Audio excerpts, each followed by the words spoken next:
another edition of the Get What a Podcast. And today we have with us Angie, and I'm going to probably screw this last name up, Sticher. Oh my gosh, you got it right. No one ever does that on the first try. Really? I kind of worked Very rare. I kind of worked on it. Was practicing this morning to make sure I said it correctly. So, but I can't say the UrsaLeo. Okay. And we're going to learn all about your company, but first we're going to learn all about you and how you got into this world. And you don't have to start at birth, but fast forward a little. I'll fast forward it just slightly, and I'll do double speed for the really early part. There you go. So I grew up in a small town in Georgia and was one of the first people in my family to go to university because I knew that was really the best way for me to get out of that small town, first of all, and to really set myself up for Where are you from? a good career. LaGrange, Georgia. Oh, okay. I heard kind of a twinge. So. Oh yeah. When I talk about Georgia, it gets worse.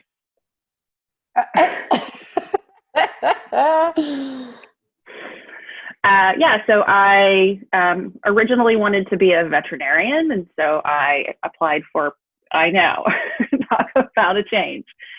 So I applied at Auburn University and Purdue University because those were the top vet schools.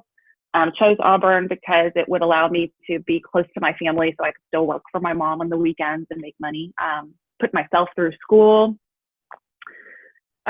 Quickly learned that veterinary medicine was not for me, and really was kind of rudderless in terms of a major for a little bit, and tried a few different things, including some sociology, rural studies, and then eventually talked to a friend of mine who was in the management information systems program in the business administration school. See that potential vet right there? Do you hear the dog? I do. I'm surprised you can't hear mine. She's snoring pretty loudly. Oh, the joys of being at home. Right. So I didn't really know what I wanted to do with my life. Felt like I'd been in school. You know, I was on the 5-year program at that point and just wanted to figure out what I needed to do. And the business administration side of the MIS program at Auburn really appealed to me because I could learn so many different skill sets. I learned to code. I learned to program in COBOL and Visual Basic because those were hot at the time in the late COBOL. 90s. I know. Throwback. It is. It shows your age for sure. So I graduated, and all the big jobs were at really older companies and energy companies in the South, in Birmingham, Alabama, or in Atlanta. And I wanted something more exciting than that. Had some friends in the Bay Area, and when I visited them, they said, all the jobs are here for you. You need to move here. You can live with us until you get yourself set up. So that's what I did. And that's how I got to the Bay Area. And really struggled with figuring out what I wanted to do. At the end of the day, programming did not appeal to me. I'm much more of an extrovert, so sitting in front of a terminal and being in a coding cocoon did not appeal to me at all. So I took a beat and talked to some recruiters and staffing agencies and decided to just start from the bottom, as a lot of people did at that time, and work in tech support. So I started in tech support and really started to grow my network from there. So every jump that I've had has really been informed by my support and my network. So I left the tech support gig and went to a scanner company called UMax, where I moved out of tech support into technical marketing. So I interfaced with magazines so that they would, give us good reviews, understood the product, all of those things. And when my manager left there and went to Palm, she was like, you have to come with me. I need you to help me do this new program. And the new program was the licensing certifications program for the Palm OS. So this was at a moment when Sony and Handspring and all of these other companies were starting to make Palm OS-based devices, and we need to have some sort of a certification program that gives them the ability, the quality stamp really, that we approve of their product. So we set that up, and that was really when my career started to take off, and I really started to understand what I wanted. I did licensing certification, I would say probably about 1.5 years, and got pretty, got to the point where I knew how to do everything and I wasn't feeling challenged any longer. So I was having conversations with my boss about looking for something to do. Hello, kind of can't take that many coffee breaks. And eventually, you know, talked to his manager, who I'd been at the company for a little bit, so I had built a relationship with him. And so talked to my director and said, I'm really not feeling challenged, and I really want to know what else is out there. And I, you know, given that I've been running a program, maybe I should be thinking about being in the program office and running software programs internally. So he put, you know, really, there was a junior position that was half-time position. So I tried it, and it quickly became full-time. And that's really where I got my legs. Well, that's exciting. I love that you like put it out there for him. Yeah, I think that was a lesson that I've learned early in my career, is that when it doesn't feel right, it's not right. And you don't always really understand why it's not right. Sometimes you just like, oh, this is just my gut's not feeling this right now. And that's where I'm going to continue to point to that network is really key, because even if you don't understand what's happening and why you're not feeling something, if you have a trusted colleague or a trusted advisor or mentor that you can just bounce things off of and say, you know, I'm just really not getting this right now. Either I don't like it or it's not enough. What do you think? And just having someone to really suss those things out and understand yourself, I think is key, is critical. And it's not anything to be ashamed of or like afraid to say to your boss. I think a lot of people are afraid to say to their boss, especially women, especially women. Yes. Kind of stick up for themselves, I guess, is the best word. Yeah. And I don't know what that really stems from. I don't know if it's a fear that there will be some sort of negativity associated with that, which is, you know, we talk about not feeling challenged, because really when someone's bored or not doing a good job at their job, there's something going on there. And a lot of the times it is that they don't feel challenged, or, you know, sometimes it could be something's going on in their personal life. So as a manager, you know, I always, when someone's struggling, first kind of figure out if it's, you know, something that's business related or personal that's impacting them, and then really have that conversation that is, you know, what's going on? Why aren't you feeling this now? You were, especially someone who is a high performer who takes a downturn, I really do start to think that they become complacent and I agree. And bored, really, for lack of a better way of saying it. But see, you took a step forward by kind of reaching out for help, whereas I feel like a lot of women would just stay in that complacent spot and just be like, well, I'm good at this. And there's not that, I don't know, I like to call it that risk. Take that risk and jump out of your comfort zone. So yeah, it's tough. I think for me personally, when I'm not challenged, I get lazy. I don't, I become demotivated. I don't look forward to going to work. I just become I just phone it in, and that doesn't feel good in my body when that's happening, and it's not something I'm proud of. So I want to be in a position where I can do things that I'm proud of. So I've always, really built this support network and structure for myself that has really helped and guided me. So when I did kind of get to the point where at Palm I was exceeding in program management, and I became the program manager to run these massive operating system releases, I got to that point again where, okay, now I know what my job's going to be day in and day out from now on until eternity. And it no longer excited me. I knew I could do it. It's just, I didn't feel there was anywhere else for me to go. So I put it out to my network that I was, again, feeling that I wasn't challenged and wanting to do something that was more technical and deeper into the engineering organization. And a trusted advisor told me about a position at Apple. She had worked at Apple previously. And it's kind of a thing in the Valley where, at some point you're going to work at Apple. It's so ubiquitous in the Valley. Sometimes people go there 2 and 3 different times. Sometimes people never leave. But we say that about Nationwide out here in the Midwest. Oh, yeah. It's like some point in your life, you will work at Nationwide. Sure. Yeah. Yeah. Very similar with Apple. Yeah. People start at Apple, people end at Apple. Everybody does a stint at Apple in software and product. So I interviewed for that role at Apple and got it. And it was really deep in the operating system technologies. And so I had a lot to learn.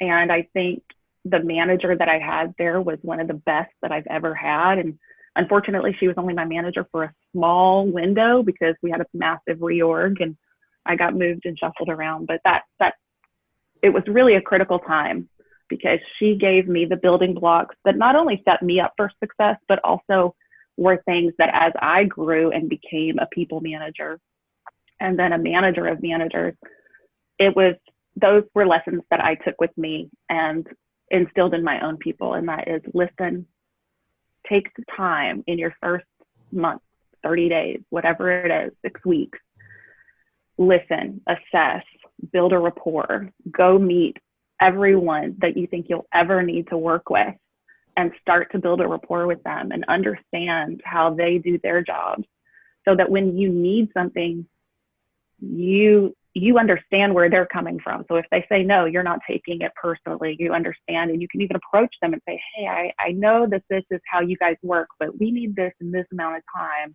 Can we figure out a way to do this together? And it really creates a cohesive team, enhances communication. And those are things that I tell my own people, even still to this day. Listen, assess, and ask questions. Because eventually people are not going to be too pleased with you when you're asking those silly questions a year and a half into your role. That's good advice for anybody. Yeah. And so I was a project manager at Apple and quickly became one of the more senior people on that team.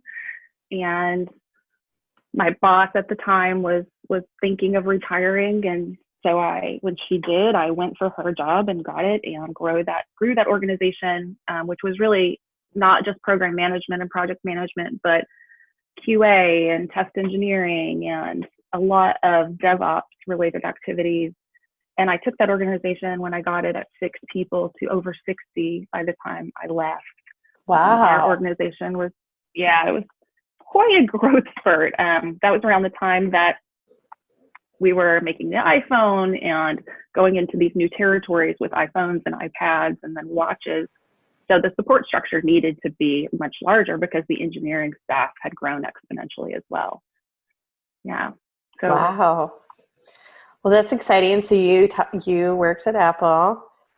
Yeah, I worked at Apple for about 10 years. Probably not like people in your area probably are like we do with Nationwide, right? Like if you said that out here in the Midwest, people would be like, ooh, Apple. That's so cool, right? Like how I'm doing right now. Yeah. Whereas in your area, it's like the norm. To some degree, yeah. I do think that people do kind of get, a little googly-eyed when you say you worked at Apple, especially when you say you worked there for a decade or more. Yeah. Because they're just like, it's unfathomable in this area to work that long at a place. Most people work at companies for, 5 years or so and then move on. But at Apple, it's, there are people that are there 10 years, 20 years, even 30 years. Some people were interns and never left. My partner, in fact, was an intern and is still there, and has been there for 15 years. So. Oh my gosh, really? Wow. 16 actually this year. So yeah. Yeah, Not like it's go. crazy. Well, Yeah, but it's even though it's a big company, it evolves and changes. And as I said, this is when we were going from a software company and a hardware computer company to personal devices, and that was a big change. And it felt like many different companies over the course of that 10 years. It wasn't just, this one monolithic Titanic ship that everybody was moving around on. It was constantly changing and evolving. And it made it very exciting to work there. That sounds fun. So, yeah. Okay, so, but you now. Yeah, so now tell me UrsaLeo. UrsaLeo. Yeah, 2 constellations.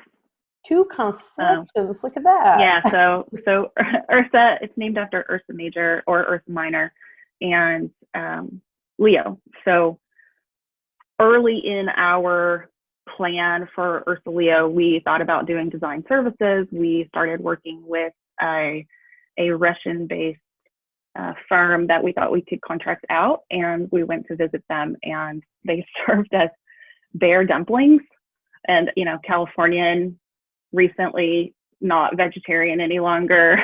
I was like very concerned about where the bear was sourced. Oh God.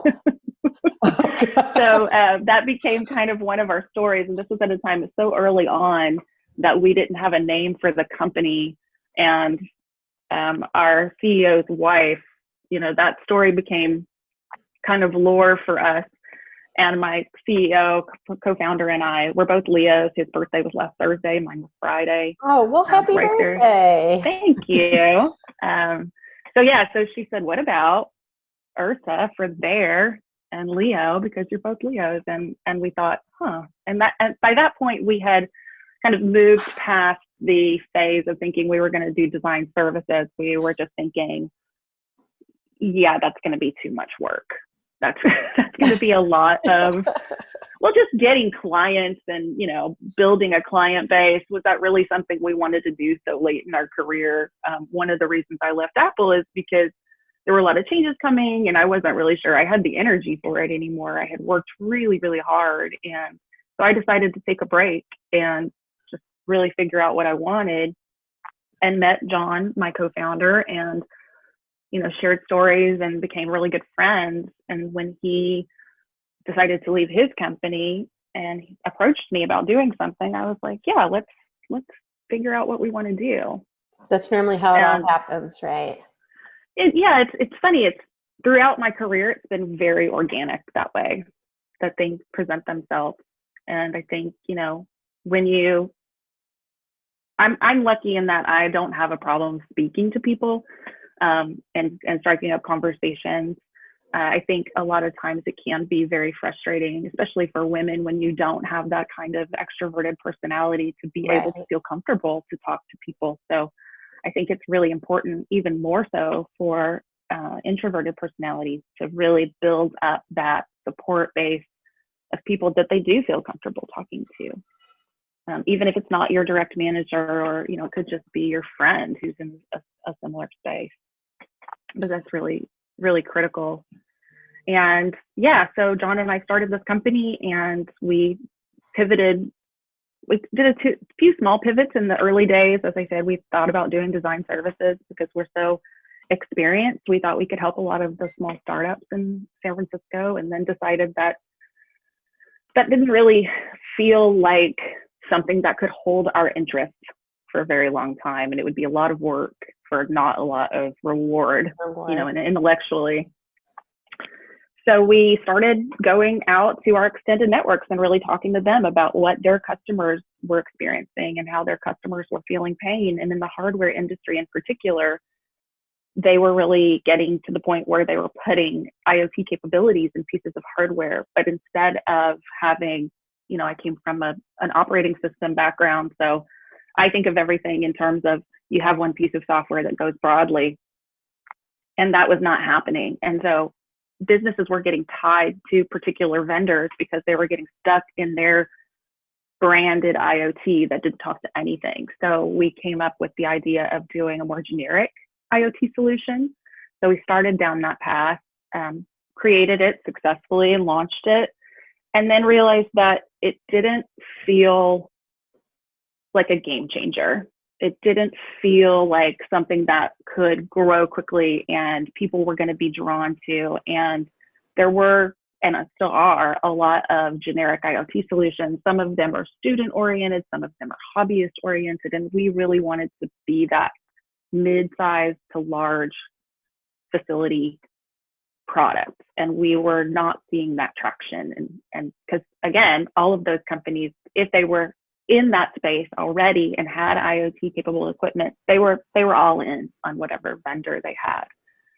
So we had a member of the team who had a really strong 3D background and started talking about how we can visualize differently and get out of reports and reams of paper. And like literally people would tell us that companies would tell us that they would print out the reports that they saw on screen, print them out and pour over them to be able to see how this system over here interacted with that system over there, because they didn't talk to each other. So we thought, okay, we can, yeah. So we thought we could take that same strategy of providing an all-knowing, all-seeing, but then add this 3D capability and visualization on top of it that would really minimize training, assist in training, and give a full picture, you know, a full digital command center into a piece of machinery or a site or a building, what have you. So, okay, so I pulled up your website because I always like to be nosy and check it out. So you take data and you put it in a 3D form, correct? Correct. Yeah, so we take, we can use a CAD model or photos and measurements or blueprints, anything that we can use to start to build the digital image. And using that, we put it into, it's like the gamification of modern facilities. So it feels like a game, and games are so ubiquitous now. Everybody knows how to play them. My mom plays the games that I play. So it's so intuitive to the user because it's game control. Is she like your arrow keys. Is she a Candy Crusher? I think so. Yes. My dad is definitely more into the word games. My mom is much more into like the Bejeweled and that sort of Candy Crush sort of vibe. But we thought that it's so everyone knows how to use games now that they'll be able to really quickly and easily figure it out. Going kind of back to my days at Apple in terms of making things so intuitive that you don't need documentation. When people turn it on, they know what to do with it. So taking all of these bits and pieces from my past experiences to really hone in on a product. And I think once we did that, we really started to gel and take off. And especially now during COVID, it's really appealing to people because they can do that remote monitoring and see exactly what's happening on the site without having to get out and go to a facility and interact with other people. So I'm assuming you're clearly working at home. Oh yes. We've been working at home this whole time, just because we want to remain as lean as possible. Oh, okay. So you're a home base. So when COVID hit, this whole communication thing was probably not new. No, it was definitely not new for us. We've been using Zoom and Google Hangouts and Google Meet for this whole time, and had an office with a conference room where we would meet clients, and obviously we don't need that anymore. Right. Okay. Yeah, so COVID didn't really change anything for us. I'm curious on how do you pitch what you build? People can't wrap their head around this kind of, like, I was reading your website and I'm like, oh my God, I don't understand. Yeah. It is interesting because people don't think of industrial spaces and games as similar places, right? And so you really can't, you've got to find a way to bridge that gap. So the best way that we have found to do it is to show them. So we have demos that show, this is an oil rig and this is what's happening on that oil rig. And we have a model of that facility as well. And so you can see on the tanks what's happening real time. We did it with Raspberry Pis just to have a visual indicator. And then you can then see what's happening side by side. So we have a model, a physical model of the gas facility. And then we also have the 3D model on the screen, and we can show what's happening going back and forth. And that's been the easiest way to pitch when we're able to do that. So like conferences before COVID and all of that, we would use that strategy. And similarly, in pitch events, we would do demos as well. And we have a winery pilot that we did with a really great winery called Thomas George up in Sonoma County. And they're really interested in, looking at humidity and heat in the summer as it affects wine barrels and wine storage. They have these beautiful concrete eggs that they do some of their wines in instead of barrels. So we tapped into that to really show them what in various spaces in the cellar, what the humidity changes were and what the climate changes were. And then we can also do air quality, as in, unfortunately in California, we have a lot of forest fires that strike up. In that area is one that's affected. And so air quality was something they wanted to start to monitor that they were unable to monitor. So we were able to give them that capability. Oh, wow. Yeah. Did you get samples? Yeah. So that's all. Yes. Okay. There's got to be one of the perks. There's got to be a perk here. Yeah. I'm a wine club member there and have been for a long time. So I was lucky enough to already have a relationship with them. Oh. Yeah. Yeah. But you already got the perks. Interesting. Yeah. Got the perks. Got the perks. So, okay. So how many people do you work with? Right now we're approaching 10. We're getting, we're kind of past that little single digit number and getting towards the double digit number, which is an exciting time for us. We've been doing this for a little over 3 years, and a lot of the time it's just been 3 or 4 people doing it at once. So it's really, I'm excited to see the team grow. We just hired a business development manager over the manufacturing unit in the Midwest. Oh, wow. Alina. So she's a recent MBA from Michigan, and she's growing out that whole organization. So I'm excited to see what she can do. And another biz dev person up in Portland just came on board. So really focusing now on growing the market and reaching out to customers and building up our engineering base right now is really our critical focus. I'm a native of Michigan. I did not graduate from Michigan University. I am a Spartan, so we're actually rivalries, her and I. So, uh-oh. I believe nice. The green and white. She does not. Yeah, not so much. No. So, well, that's exciting. Is she still located in Michigan to take care of the Midwest, or is she doing that? She's located in Michigan. We think it's really important for all of the markets that we have in the business units around those markets to be in the area with the hottest focus. So for us, manufacturing made the most sense to be in the Midwest. That's where a lot of the manufacturing jobs are. That's where all the manufacturing companies tend to be located.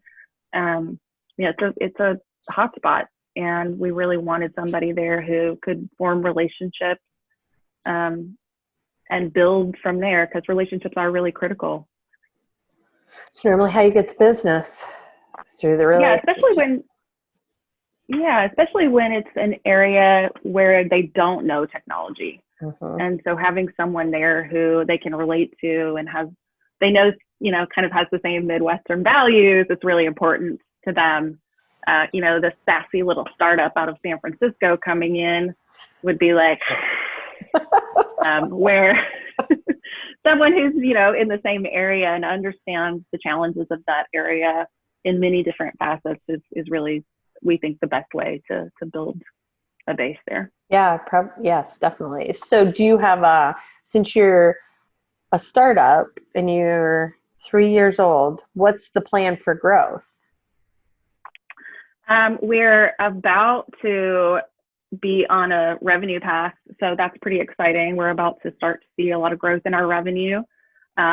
We've been taking private investment to date and doing loans from the founders, so that's been propping us up to date. And yeah, we're pretty excited to see that revenue path, because we think it's going to open a lot of doors for us. We're not really sure right now if we're going to follow the tried and true VC style of fundraising. We've just seen a lot of things going on with VCs, especially during COVID, that maybe we think we want to be really mindful in how we choose who we work with, so they really understand. And thankfully, I think our business being kind of COVID resistant and pandemic resistant is going to do nothing but help us. Oh, yeah. And we'll be able to determine, kind of pick and choose what we want to do in terms of funding going forward. But being on a path to revenue is really going to be a game changer for us, and it's very exciting. It's scary and exciting at the same time. Which congratulations, right? Thank you. Okay, so you got this great company moving forward. What do you do when you're not busy? I have 2 dogs. One's snoring by you, but we can't hear. One snoring upstairs, one snoring by me. We what adopted.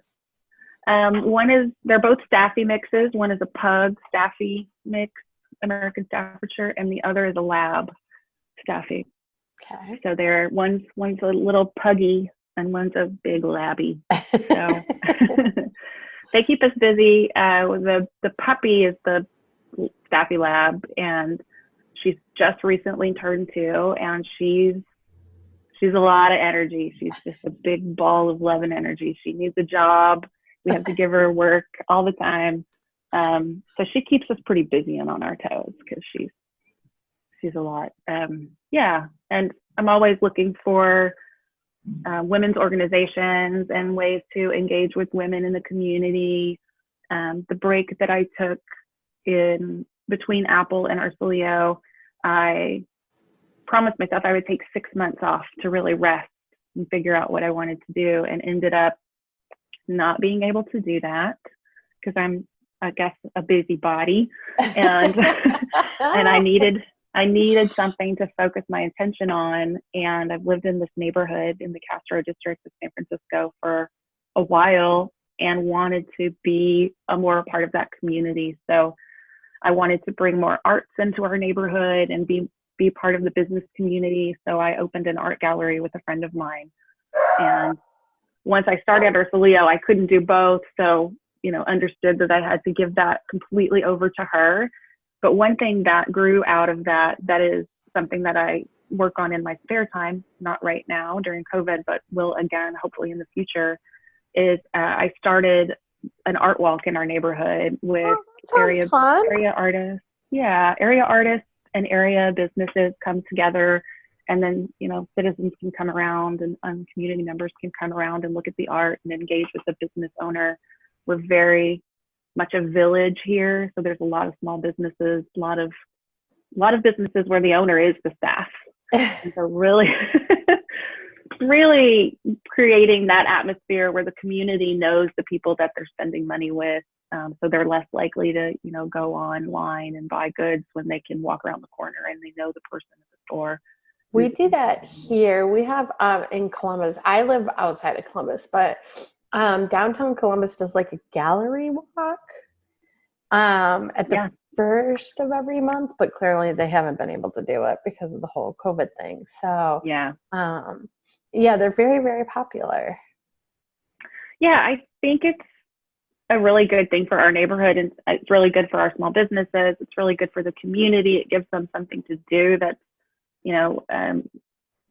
really activates a different part of your brain to engage with art. And it's not something that people were doing in our neighborhood, and a few galleries moved in, and we started to build this artist base, and now we have all of these beautiful murals in our neighborhood. One of the things that was happening with COVID is that everyone's boarding up their businesses because they're going to be sitting stagnant for quite some time. And a group came in called Paint the Void, and they started to paint murals on all of the wood. It's really beautiful. It's sad to see our businesses not being able to engage with us, but in this interim time, it's really nice to be able to look at something beautiful. So do you have, let's see, because we're pre-taping this, what is the situation out there in California about COVID? I mean, is life going to eventually get back to normal? So today is August 11th. So are they? Yeah, well, for one thing, I think more than ever, I'm so happy to live in San Francisco. I think our mayor has been doing a bang up job of, I know it's frustrating to our businesses, but really looking at the numbers and saying, okay, we can open up. And then when those numbers spike, okay, let's pull back. And I think that has been really successful in helping at least San Francisco and the greater Bay Area from having a swell of cases. And, California is a big state, so our numbers on the national stage probably look pretty scary, but those are, we're such a huge state. Right. It's in pockets. And San Francisco, thankfully, is trending in the right direction. And we feel, as we hear and see cases coming in, we become more and more, reticent to go outside and engage with people and get back to a normal way of life. And I think all of us have been, I live in a really small neighborhood, and we've all been very focused on keeping masks on and staying distant. And, we've really built up this great community. We already had a great community on our block, but with this, we are very much like a 1950s neighborhood in terms of sharing sugar and sharing yeast and all of these things. It's been interesting, but it's tough. It's really tough to say when we'll be able to get back to, quote unquote, normal life. And this hasn't affected really your business, or has it because you haven't been able to meet one-on-one? Yeah, I think, in terms of internally, we had been pretty remote for quite some time, and we would get together, once a week in person and just to have that relationship. So that's been stressful to not be able to have that. So we've been looking for different ways of engaging with one another. We're starting up. Alina actually recommended that we have a happy hour every week. So we're going to start having happy hours so we can kind of, she's back on my positive list now. You can tell her that. Okay, I'll let her know. She just went to the all the way back to the okay, this girl's all right. Yeah. So I think that's going to be really good for us to have that rapport outside of just meetings. We can kind of cut loose a little bit, tell jokes and laugh. And I think that laughter is really key right now. Oh, so key for everybody's sanity. Yeah. Yeah, really, seriously. Well, that's fun. Now, on a business, so do you just like Zoom call like this with potential clients and do kind of a demo, or are you having any struggles with potential clients because of not being able to meet face-to-face? We haven't really noticed it. In fact, the summer season is usually pretty slow in terms of getting new clients, and what we've seen is really the opposite of that. July and August have been some of our busiest months in terms of great. New customers hearing about us. So I think, one thing the pandemic is doing is really turning that sort of vacation schedule on its head. So it's not really impacting the summer months as much as it typically does when people are kind of taking off and traveling, and we're not really seeing that slowdown. And, as I mentioned earlier, I think our business, if anything, is being looked at as a way to engage during COVID and future pandemics and things that are going to happen it's really allowing people to look at things remotely without having to get involved. And what we want to do eventually is get to the point where people can engage with their hardware from that remote spot and not even have to go out in the field and not even have to go and engage with others. And or even, and have a system operator talk to, the boots on the ground and talk through things because they're looking at the same thing. So we think it's actually, only helping our business, weirdly, and weird to say that, but we're really kind of pandemic agnostic. I guess it's just not gonna. Good to know. Hopefully, it won't affect us. Yeah, good to know when you continue to grow, right? Yeah, a little pandemic. Resistant, yeah. So, all right. So we need a website, and it's UrsaLeo.com. Yes, correct. Okay. And if some of our listeners are interested, they can just go to the contact and leave information. And I'm assuming yes, absolutely. Somebody gets back to them. Go to the contact page, and we'd be happy to talk about what we can do to. We really can model anything from a building to a piece of hardware. So the possibilities are really endless. Okay, so then the key takeaway though is you're taking data. I like that you said blueprint, because once you said a blueprint, like I thought of a house, and then I was like, oh, that's cool, because they take a blueprint and then they kind of make a little model of your house. Absolutely. And then the buyer knows now what their house is going to look like, because on a blueprint you really don't know what you're going to get. Yeah, because it's 2D. There's nothing. Yeah, so it is basically taking those measurements and those blueprints and creating an interactive 3D experience. So you can, zoom in, zoom out, walk around, set alerts. If there is data being collected, we can model it and put it onto a 3D representation. Yeah, because people think I think better in a 3D than just a flat. It's sometimes hard to envision, I guess, is the best word to use there. It is. It really is, because that's not how we interact with the world. We don't interact in a 2D world. We want to walk around something and understand how big it is and see, how many pictures have we seen where there's like something with a quarter sitting next to it because we have to have some sort of scale. So we were able to do that scale for them without having to have a quarter sitting next to it. Really, yeah. What about though? Do you so that you do this on a program, right? It's on the computer. Yes. You're not like 3D printing, or do you 3D print it? No, we don't do any 3D printing. It's just 3D modeling that shows on a computer screen or a tablet. We like the mobility. You can bring it up in any browser and show, anyone at any time just logging in and showing exactly what's going on at a facility or with piece of hardware. Okay, so it's all on a program that you have on your whatever desktop. Yes, it's web. It's web-based, and eventually we will have native applications for iOS and Android. Oh, okay. I took a class. I graduated with just an associate's degree in technology, and I used CAD. Mm-hmm. And that's, talk about old school. I don't know if they use that. Yeah. Oh, they do? Yeah.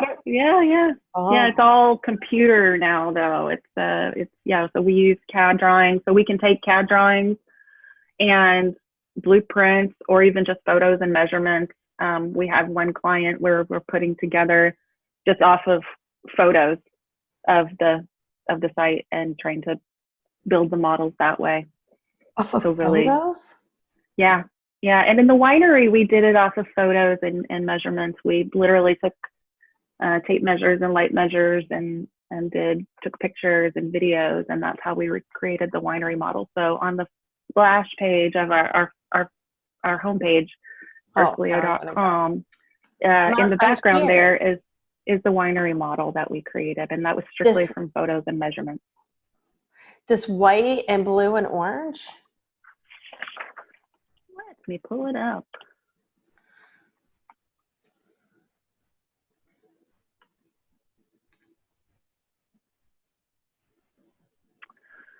Yeah, so in the background behind our intro, advanced user interface using photorealistic 3D twins, all of those measurements in the background are from the winery. So those are all things that we can measure within that facility. Holy moly. Yeah. Total volatile organic compounds, temperature, humidity, air pressure, UV. UV is less interesting for this experience, but yeah, and you can see in the background now you can see wine barrels and those concrete eggs I was mentioning. Those are all just off of photos and measurements that we took, and we were able to create that scene. Holy moly, that's awesome. Wow. Jeez. Okay. Well, if anybody needs their data in 3D, they should call you. Oh, for sure. For sure. For sure. So yeah, we're happy to help. You're UrsaLeo.com.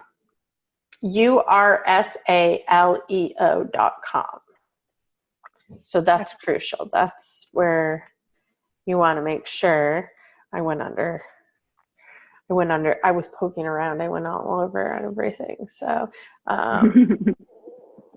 well, I was looking at the products and then, so that's really cool. So this is like their dashboard. People can't see this, but is this the dashboard that they kind of work off of? Yes. Yeah. So, right now we have it playing as a video to kind of show the interaction as you move through the scene. It's really static when you log in, and then you control your experience using either your keyboard on a computer or eventually on your tablet or Android device. You can use a native application so you can have the full touch capability of zoom in, pinch. Wow, that's cool. That's cool. Well, look at you just changing the world.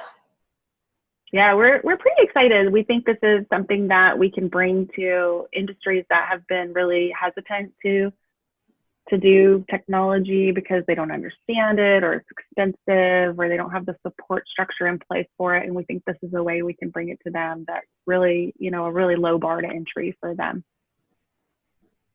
Wow. Well, this is great. Well, I thank you.